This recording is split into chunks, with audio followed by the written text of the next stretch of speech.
Let's talk about you, Governor. Days after that special counsel report came out questioning the president's age and his memory, the Washington Post reported that anxious Democrats reached out to top Biden donors to ask, quote, when is Gavin getting in? Or how about Whitmer or Shapiro?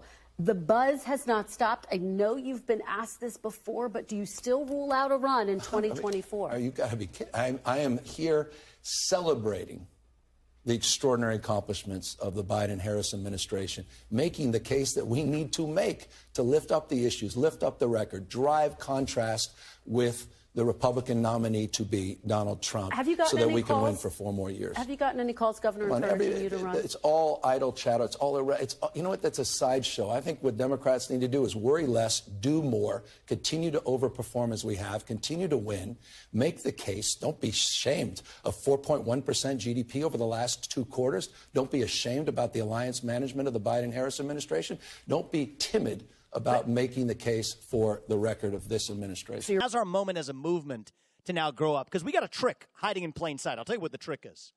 See, we spend a lot of our time, I do this on TV too, I do this in the campaign, so I make the same mistake, criticizing Joe Biden and the radical agenda. I want you to mark my words today.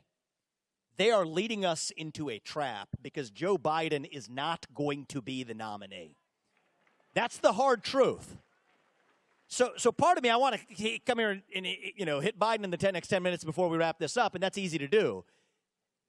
In some ways, that's what they want us to do, because that's money spent, that is airtime spent, political capital with our electorate, going after one man, which as late into this cycle, once the trials start, once the lawfare continues, and it's disgusting what we're seeing in this country, the weaponization of a justice system against one man that is decided by hell or high water. They have to stop him from re-entering the White House. It's a disgusting system, but they're delaying that right in the spring, maybe even the early summer, to then move the old man Biden out of the way and prop up a new puppet who they can control. You got to skate to where the puck is going. So who's it going to be, people ask? Is it going to be Gavin Newsom? Who cares? Michelle Obama. That solves their Kamala Harris problem, doesn't it? This is the trap we can't fall into, and here's how we beat that. This isn't about who we're running against. It's about what we actually stand for. What's going on, everyone? Sauce here today, and you saw from the intro, there's a lot of speculations about who's going to run. Is it going to be Biden? Is it not going to be Biden? And I kind of opened up with this intro with Gavin Newsom and Vivek Ramaswamy because I honestly believe it doesn't matter. It shouldn't matter, right? Argue not against the man, but his ideas. And I think that's what I think I want to focus on my channel. And I necessarily don't want to just focus on Biden. No, Biden's this, Biden's horrible. I kind of want to focus on the policies, the ideas, and these are good ideas. And why should we run on policies based on these ideas? Is these ideas valid? Is these ideas have a positive consequence that the American people benefit from? I think that's kind of where we should focus our attention on, is because it doesn't really matter who's the representation of these ideas. It matters if the ideas is actually based on any evidence or substance, if not. And I always find it funny when Democrats, even Republicans in some ways, when the government tries to take credit for stuff that they had no direct involvement in. Okay, GDP growth increased by a certain amount. That wasn't your doing, government. That was the businesses. And I believe it could have been even more so if you had stopped being so interventionist in the private sector, right? And honestly, that's superficial to me, the GDP growth. I always thought it was a superficial metric because all you're really showing me is that, oh, okay, the rich got richer. The corporations got more money. Okay, because they own assets. If inflation goes up, assets values goes up right alongside with it, right? And this is kind of why I always see the inflation as an invisible tax on the poor, right? You bragging about, oh, look, we reduced inflation. Well, inflation is still higher than it was in 2019. You can't outspend a bad budget. And that's what we have in the government today. But, Democrats will sit here, preach to you how good of a job they're doing, have you focus on this, highlighting that. You see Gavin Newsom. Gavin Newsom selling the hell out of this, right? And it gives me more credence to believe Vivek because at this point, I've openly acknowledged this. I have a bias where I'm distrustful of Democrats, liberals, many people on the left. They all have to come with some proof and evidence. Okay, substantiate your point. You can't just wishy-washy, hand-wavy, dismiss. No, I'm done with that. You can't just dismiss the concerns of the American people. The Republicans just couldn't take a yes. The border policy wasn't what we wanted. It wasn't the approach that we want to compromise on. It seems like when the Democrats talk about bipartisanship, it means Republicans compromised more than the Democrats. That's what they mean when they say bipartisan. And I think as a party, as a movement, I think we need to start focusing on Biden, because I honestly believe, like a guy with that, like she said in the intro, majority of Americans don't see as mentally fit, capable, low approval ratings when it comes to the border, which has been the biggest concern that a lot of people have been having with the Biden administrations. I can show you. I'm gonna show you some, because something has happened. I believe here's a story from the Daily Wire. Enraging. Lawmakers call for border to be closed after illegal immigrant reportedly arrested for murder of a nursing student. Right, and I think Republican lawmakers call for President Joe Biden to shut down the southern border after an illegal immigrant was arrested for a murder of a 22-year-old nursing student, according to reports. This is the policies that Gavin Newsom is gonna like brag about. Arbra illegally crossed the U.S. border through the El Paso, Texas, in September 2022 before being released due to the lack of detention space, according to the Department of Homeland Security sources who spoke with News Nation reporter Ali Bradley. Right? High rates of crime. Crime rates has been increasing with illegal immigration. Right? But they keep saying it's not a problem. It's not a problem. Trump is speaking out against this murder. Right? Right? This is something Trump can rant on. Crooked Joe Biden's border invasion is destroying our country and killing our citizens. True statements. High rates of crime. We've seen videos of them attacking police. Liberals defend without having all the context, right? And you can say the same thing about Republicans, but we've been proven right about a lot of the problems that we're pointing out. And this, I think, illegal immigration is going to be a sleeper issue that a lot of people are not calculating how much of an actual impact it has on our country, right? The University of Georgia should have never happened.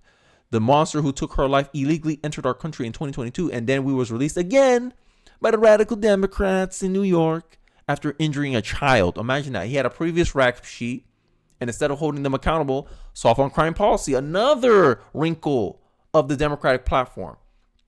This is what I'm saying. The Republicans, we shouldn't be trying to run against a man. Run against the platform. Run against the idea, because it doesn't matter who they switch up or who they put in.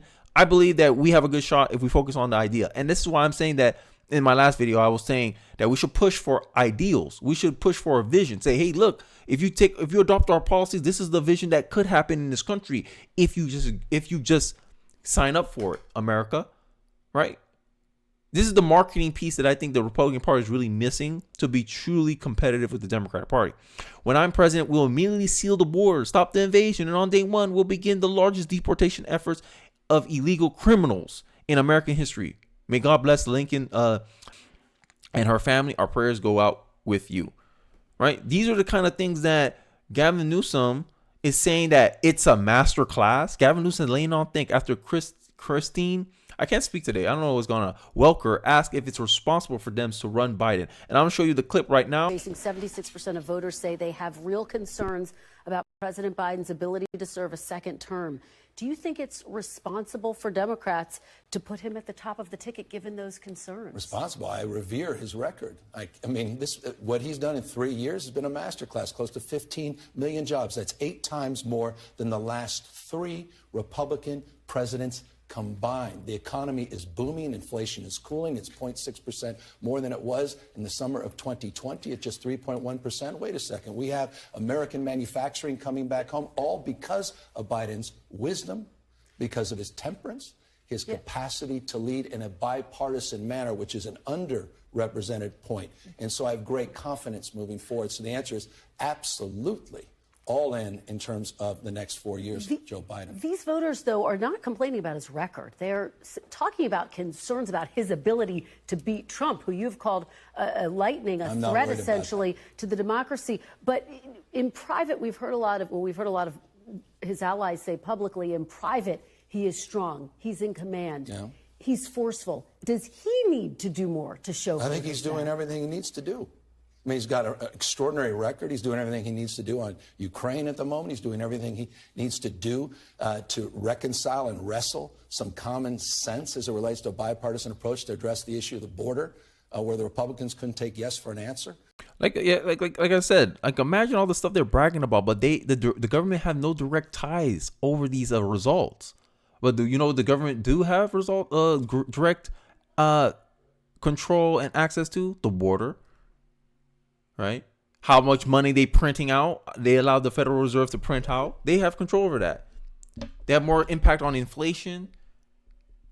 Like I don't understand where he's bragging about. Oh, we bragging. It's like this is my problem with politicians. They're bragging off the accomplishments of other people.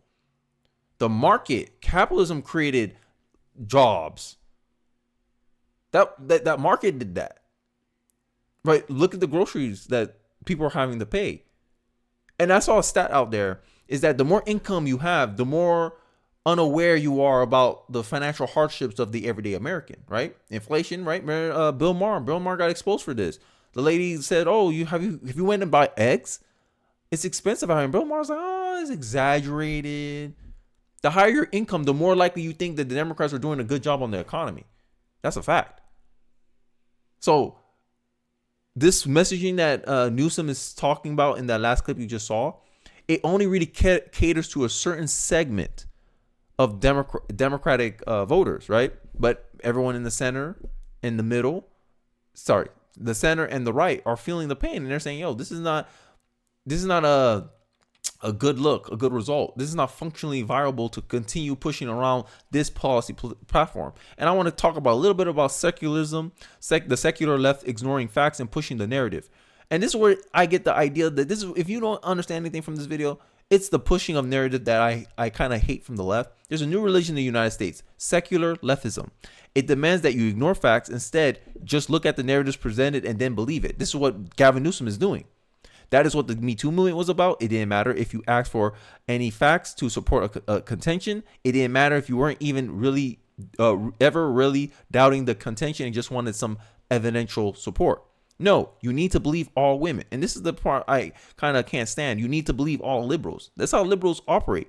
They operate as if you just need to believe them on face value. Believe me, it's like the liberals live on, trust me, bro. Oh, look, record this, record that. And then I give some evidence and say, hey, like government doesn't really have no direct like influence over those things. They just kind of taking credit because it happens around their timeline. Record low unemployment, Trump brag about that. I say, yeah, he played a part, but most of the work was done by the corporations, right? You can set the environment, sure, but how much of those jobs were just really coming back from COVID, the COVID shutdowns? 2021, a lot of companies overhired people. And now we're expecting some layoffs this year, right? But anything, they just want to push a narrative, right? And I think that's the biggest job of the mainstream media, really, is to push a narrative. So I want to end off the video with the last minute and a half of the video that I just showed you in the intro, and I kind of want to espouse upon more of my thoughts after the video. Let's take a look. 4. That's what we need to step up and revive as a conservative movement. We are not just running from something anymore. We are running back to something, to our vision of what it means to be an American in the year 2024. And to me, it means we believe in the ideals of 1776. Ideals like merit and the pursuit of excellence, that you get ahead in this country, not on the color of your skin, but on the content of your character and your contributions. That's why we're going to end the DEI agenda, affirmative action, group quotas. That's what we need to do in every area of our life. It's killed our national soul, and we got to be done with it. Means we stand for that rule of law. We build that wall. We secure that military on our southern border, that we drain the swamp, kill that fourth branch of government, put it back where it came from. Basic ideals that unite all of us. Yeah, and I agree with that. Like, we substantiate a vision. Hey, look at the problems we're dealing with. This is how we fix it, America.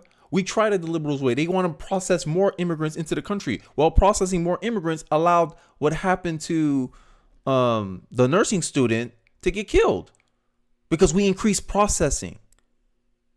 We don't have enough space for the detention center, so we have to release them. No, how about we put them back? How about we release them back in Mexico? What sense did it make? If we had the return to Mexico policy, this girl may still be alive today.